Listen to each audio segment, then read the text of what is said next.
आचार्य जी, जैसे हमें कोई भी काम करना पड़ता है अपना जीवन वहन करने के लिए, अगर वो हम घर वालों के अधीन रह के उनके काम में उनका हाथ बटाते हैं तब भी उनके अधीन रहना पड़ता है। अगर कोई बाहर कोई काम करें तब भी मतलब उनका अधीन रहना पड़ता है, वो सब काम करने पड़ते हैं।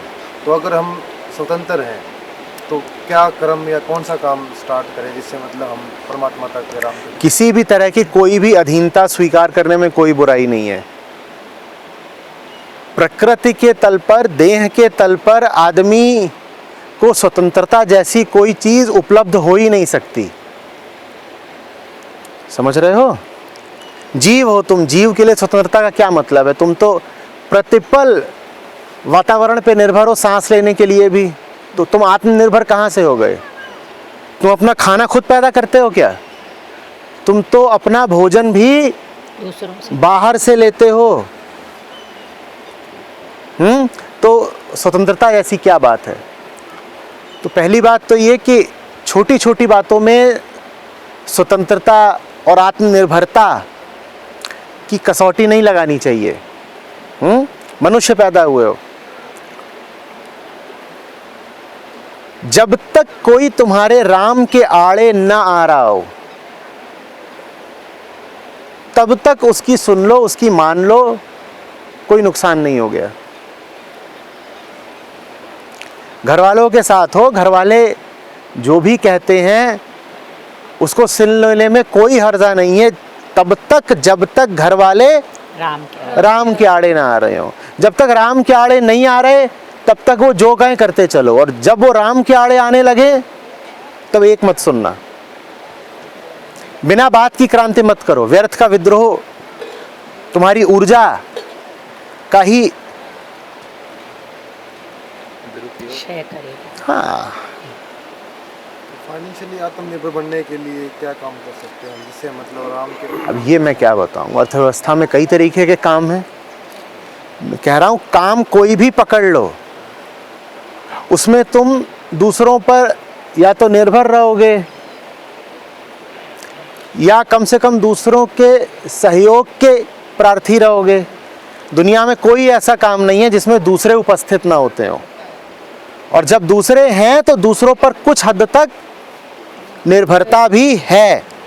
तो ये बार बार मत कहो कि मैं तो आत्मनिर्भर हूँ, मुझे दूसरों से कोई लेना देना नहीं है, मैं ज़रा भी दूसरों पर टिकूंगा नहीं। ये सब बातें हो नहीं सकती हैं। बस एक मुद्दा है जहाँ पर तुम्हें किसी की नहीं सुननी चाहिए, वो मुद्दा है तुम्हारे और राम के रिश्ते का। दुनिया की सुन लो, दुनिया के तरीकों पर भी चल लो, कोई नुकसान नहीं हो गया। ठीक है? पैदा ही दुनिया में हुए हो, क्या करोगे? मजबूरी है। हर मुद्दे पर झुक जाओ, एक मुद्दे पर अड़ जाना, उस मुद्दे के अलावा तुम झुक जाओ, कुछ कर लो, कोई फर्क नहीं पड़ता। तो आचार्य जी, जैसे हर मुद्दा तो यही है, अगर उनके आज आपके पास आए तब भी दिक्कत होती है, विपश्यना जाए तब भी। तो राम के मुद्दे पर मत झुकना। फिर जैसे फैमिली आगे बढ़ाओ, फिर मतलब इसी अकॉर्डिंगली काम करो, कुछ नहीं होता, हर चीज़ उससे रिलेटेड होते चली जाती है आगे।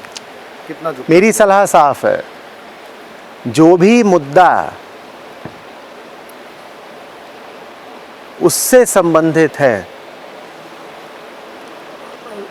वहां समझौता मत कर लेना।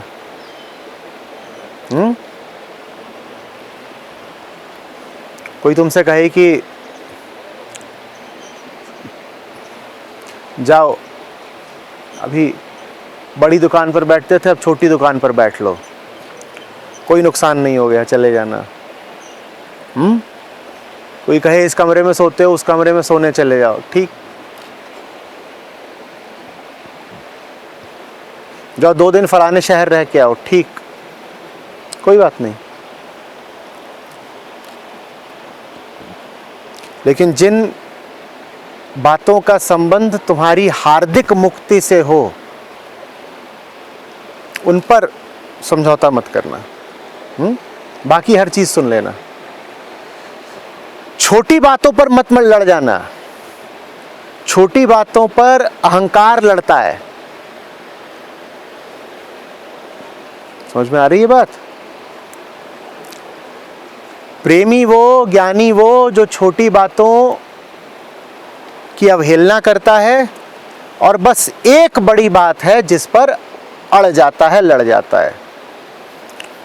छोटी बातों पर लड़ जाओगे तो अपनी शक्ति का ह्रास कर लोगे।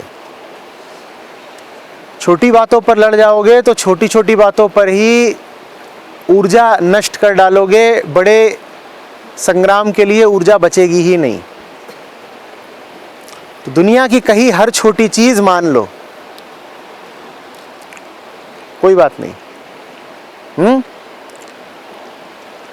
बड़ी चीज मत मानना।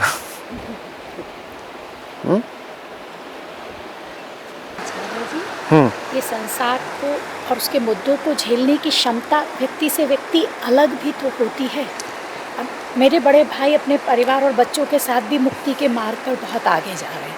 मैं परिवार नहीं बनाए हूँ, तो ये मेरी क्षमता में नहीं था कि मैं परिवार के साथ ऐसे इस रास्ते चल पाऊंगी। ये सब तो प्रकृति के संयोग हैं। संयोग है। हाँ, ये बात क्षमता की नहीं है। जो जिस माहौल में संयोगवश पहुंच गया होता है उसे उसी माहौल में अपने प्रेम का प्रदर्शन करना होता है। जी।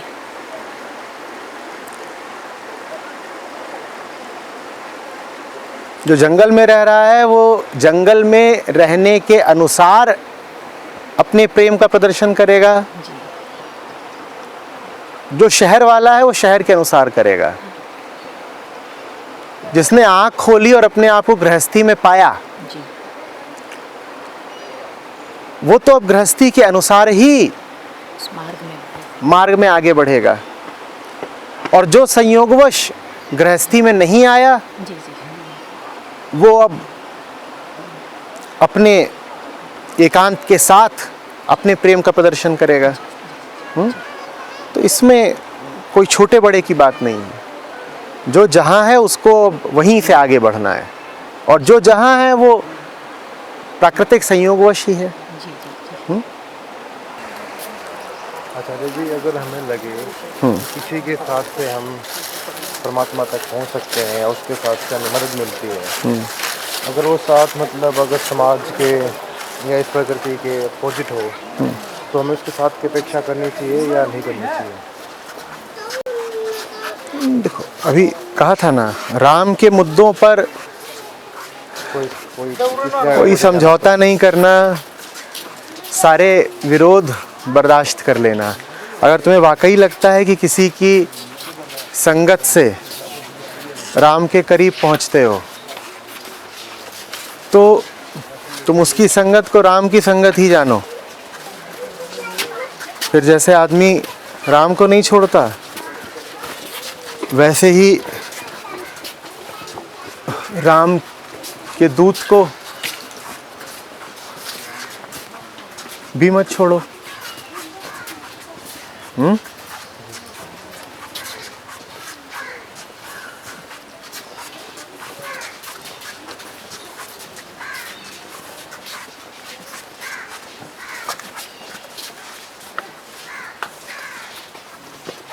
आचार्य, सब लोग बातें करते हैं परमात्मा को पाना मतलब मेरे को तो ऐसे क्यों लगता है कुछ पाना भी है कि नहीं, मुझे तो समझ नहीं आता कि पाना क्या है। अशांत रहना अच्छा नहीं लगता ना, तो अशांति को हटाने का नाम ही है परमात्मा। कुछ लोग शब्द इस्तेमाल कर लेते हैं परमात्मा, कुछ लोग कह देते हैं कि भाई चैन चाहिए। तो जो कह देते हैं भाई चैन चाहिए, वो भी यही कह रहे हैं कि परमात्मा को पाना है। और चैन तो सभी को चाहिए, तो परमात्मा को भी फिर सभी को पाना है।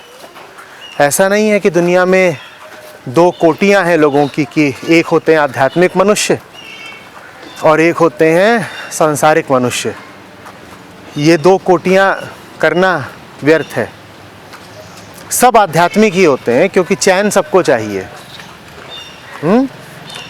हाँ, कुछ लोग उस चैन को पाने के लिए सही युक्ति करते हैं, और कुछ लोग उस चैन को व्यर्थ की जगहों पर तलाशते हैं जहां वो मिलेगा नहीं। तो आध्यात्मिक सभी होते हैं, बस कुछ लोगों का अध्यात्म अंधा होता है, वो गलत जगह राम को तलाश रहे होते हैं, और कुछ लोगों का अध्यात्म ज़रा विवेकी होता है, वो सही जगह राम को तलाश रहे होते हैं। आध्यात्मिक सभी होते हैं। जिसको आप नास्तिक, भौतिक, लौकिक जो भी बोल लो कि ये तो घोर पदार्थवादी है, मटीरियलिस्ट है, वो भी है आध्यात्मिक ही, बस वो पदार्थ में तलाश रहा है चैन। आध्यात्मिक सभी होते हैं। जी जब भी संतों की वाणी सुनते हैं, कोई दोहा या आपका कोई भी वीडियो देखती हूँ, तो एक ही चीज़ होती है कि एक एक बात ऐसे मन में उतरती है कि वो एक्सेप्ट हो जाती है, और फिर मन ऐसे काम करने लगता है कि एक वो पैरामीटर बन जाता है कि जैसे अभी बात सुनी है उसके अकॉर्डिंगली ही चलना है। पर वो ज़्यादा देर तक वो पैरामीटर वो ज़्यादा देर तक नहीं रह पाता, मतलब जब तक सुन रही हूँ या कुछ देर तक उसका असर है, ठीक है, लेकिन अगर नहीं सुन रही हूँ, इस चीज़ से हट गई हूँ थोड़े टाइम के लिए, तो फिर वही सारी चीज़ें, वही अशांति थोड़ा सा आ जाता है मन में, सारी चीज़ें हावी होने लगती हैं। तो ऐसा क्यों होता है? मतलब बार बार ही होता है, बार बार ही होता है। अभी आपकी ज़िंदगी में जो भी चीज़ें बड़ी मजबूती से मौजूद हैं, उनको आपकी ज़िंदगी में आने में कितना समय लगा? वो कितने साल से आपकी ज़िंदगी में? 8 साल है ना? 8 साल से मौजूद है आपकी ज़िंदगी में।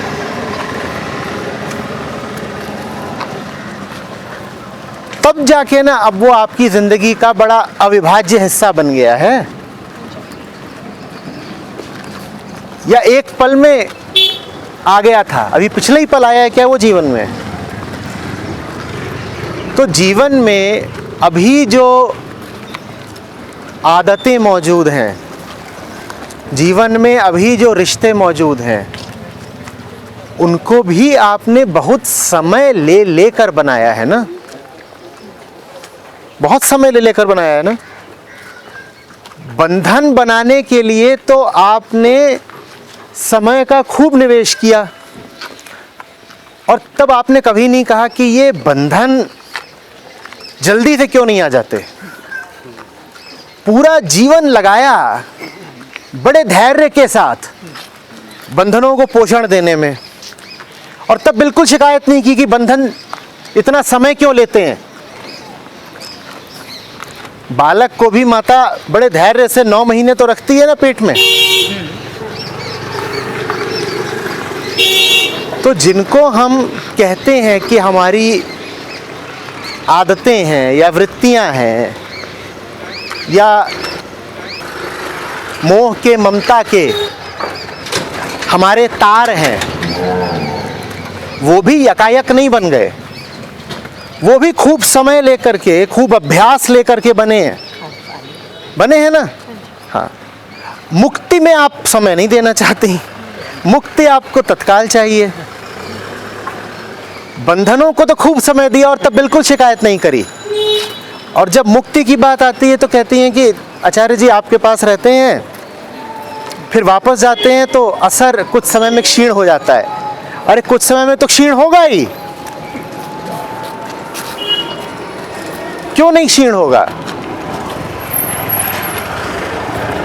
जैसे बंधनों का इतना अभ्यास किया, इतना दोहराव किया, वैसे ही मुक्ति का भी धैर्यपूर्वक अभ्यास करो ना। एक बार बात हल्की पड़ती हो तो दोबारा सुनो उसको।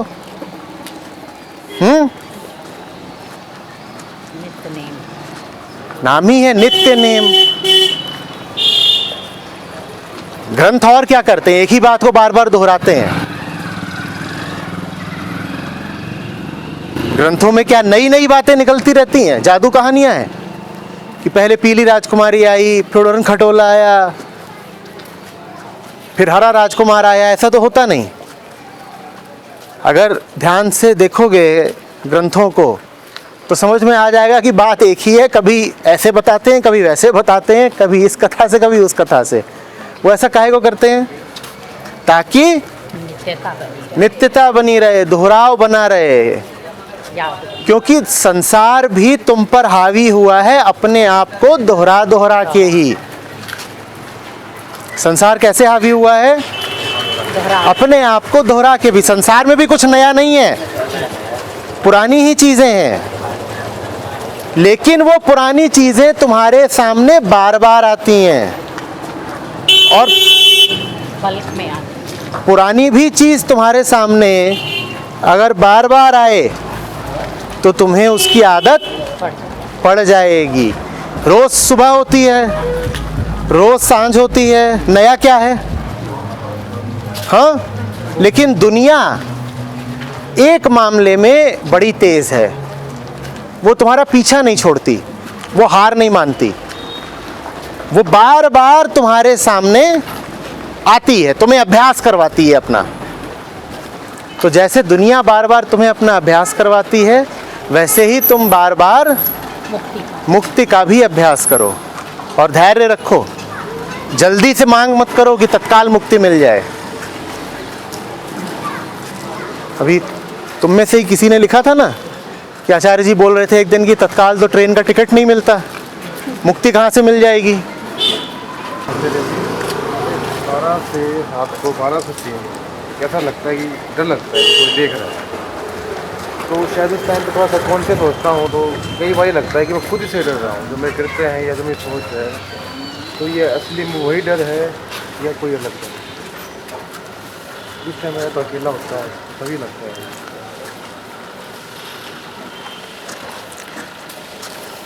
तुम्हें ये डर दिन भर लगना चाहिए। 12 से 3 तुम्हें अपने आप को बहकाने का, बहलाने का, अपने आप को इधर उधर व्यस्त रखने का कोई साधन नहीं मिलता। तो मजबूर होके तुमको ये बात स्वीकारनी ही पड़ती है कि तुम अपने ही कृत्यों के और जीवन के साक्षी हो। तुम्हें ये मानना ही पड़ता है कि कोई है जो देख रहा है, कोई और नहीं देख रहा, तुम ही हो जो देख रहे हो। तुम ही तो आत्मा हो और तुम ही मन हो। मनचला जीवन बिताते हो, उस मनचले जीवन को आत्मा तो देख ही रही है ना। हाँ, मन दूसरों पर आश्रित रहता है, रात में दूसरे ज़रा कम मिलते हैं। जब रात में दूसरे ज़रा कम मिलते हैं तो मन थोड़ा कमज़ोर पड़ता है। मन की हिम्मत ज़रा जवाब देती है। दिन भर तो मन अपने आप को संसार में उलझाए रखता है ना। जब संसार रात को ज़रा सो जाता है तो फिर मन को भय उठता है। फिर मन को याद आता है कि कोई है जो देख रहा है। वो भूत प्रेत नहीं है, वो तुम्हारा ही दिल है, वो हृदय है तुम्हारा, तुम्हारी ही आत्मा है जो साक्षी है तुम्हारे हर काम की। तो इसलिए मैंने कहा कि ये डर तुमको रात में 12 से 3 ही न लगे, ये डर तुमको दिन भर लगना चाहिए कि कोई है जो देख रहा है। इसीलिए तमाम धर्मों ने बार बार बोला है कि वो ऊपर बैठ करके सब देखता है, ऊपर बैठ करके सब देखता है, ताकि तुमको ख्याल रहे कि तुम्हारी करतूतें अंकित तो हो ही रही हैं कहीं। और क्यों ख्याल रहे कि करतूतें अंकित हो रही हैं? क्योंकि अंकित हो रही हैं। वास्तव में हर करतूत का फल मिलता है ना, कर्म फल। और क्या है कि जो भी कुछ कर रहे हो उसका फल मिलेगा। और अगर फल मिलेगा इसका मतलब है कि वो चीज़ कहीं ना कहीं अंकित हो रही है। समझे?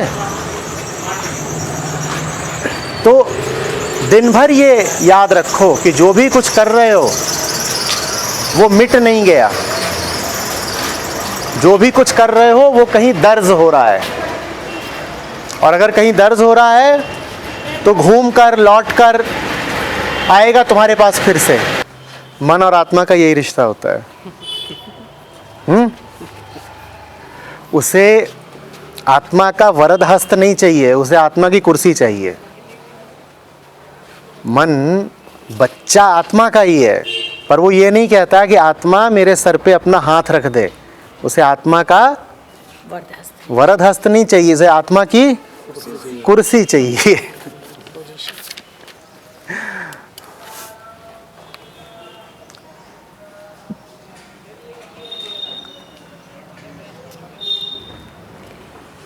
आचार्य जी, एक बात और लगातार परेशान कर रही है और ये बोलने में बहुत रिलक्टेंट भी मैं हो रहा हूँ, क्योंकि मुझे ये पता है कहीं ना कहीं कि उससे मुझे अपना ही चेहरा दिखने वाला है, लेकिन फिर भी कि जीवन में बहुत सारे लोग जुड़े हुए हैं बाहर भी, तो कुछ एक दो लोग खास करके ऐसे होते हैं जिनको देखने पे ही तुरंत रोष आ जाता है, तुरंत बहुत गुस्सा आ जाता है।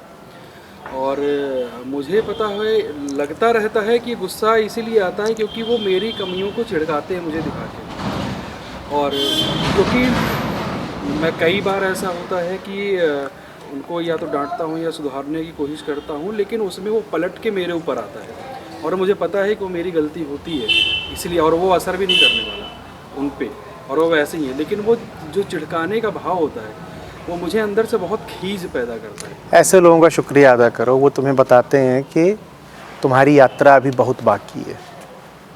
अगर कोई तुम्हारे भीतर विचलन पैदा कर दे, अगर कोई तुम्हारे भीतर तूफान खड़ा कर दे, तो वो तुमको बता रहा है कि अभी तुम कितने पानी में हो, अभी यात्रा बहुत शेष है। ऐसे लोगों को कसौटी की तरह मानो जिस पर तुम्हें अपने आप को कसना है।